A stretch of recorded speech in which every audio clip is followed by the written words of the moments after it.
నాయకుల్లో కసుబుసుమనే రోల్స్కి కొందరు ఫేమస్ అయితే కళాత్మక చిత్రాలకు మరికొందరు ఫేమస్.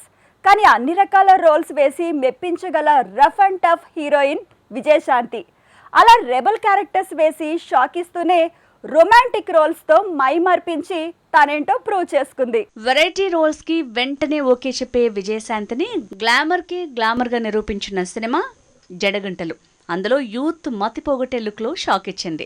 అలా అన్ని రకాల క్యారెక్టర్స్ కి సై అని స్టార్ హీరోలతో పోటీ పడి నటించి లేడీ సూపర్ స్టార్ గా ఎదిగింది. రేపటి పౌరుల సినిమాతో మరోసారి ఫైర్ బ్రాండ్ గా తనని తాను ప్రూవ్ చేసుకున్న విజయశాంతి ఆ తర్వాత వరుసగా లేడీ ఓరియంటెడ్ పాత్రలు చేసి కూడా మెప్పించింది. అదే టైంలో కొండవీటి రాజా, యముడికి మొగుడు లాంటి మాస్ మూవీస్ కూడా చేసింది.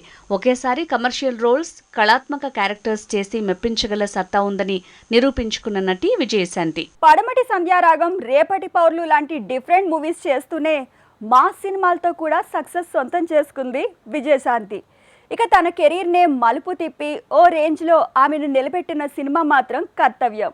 ఈ మూవీ మెగా హిట్ అవడంతో విజయశాంతి తెలుగు, తమిళ్, హిందీ చిత్రసీమల్లో లేడీ అమితాబ్గా మారిపోయింది. విజయశాంతికి ఆల్ ఓవర్ ఇండియాలోనే యాంగ్రీ యాక్ట్రెస్ గా గుర్తింపు తెచ్చిన సినిమా కర్తవ్యం.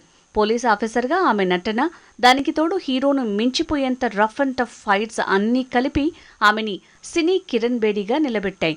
ఇక బాలీవుడ్లో ఇదే సినిమాను తేజస్ పేరుతో తీస్తే అక్కడ సూపర్ డూపర్ హిట్ కొట్టి లేడీ అమితాబ్గా మెగా ఇమేజ్ తెచ్చుకుంది విజయశాంతి. కర్తవ్యం సక్సెస్ జర్నీ టాలీవుడ్, బాలీవుడ్తో పాటు కోలీవుడ్ని కూడా షేక్ చేసింది. తమిళ్లో డబ్బై అక్కడ కూడా సంచలన విజయం సాధించింది. అయితే విజయశాంతిని కోలీవుడ్లో లేడీ సూపర్ స్టార్గా మార్చిన సినిమా మాత్రం మన్నన్ ఒకటే ఒకెత్తు. ఈ మూవీలో రజనీకాంత్తో పోటీపడి నటించి తమిళనాట కూడా స్టార్ హీరోయిన్గా ఎదిగిపోయింది.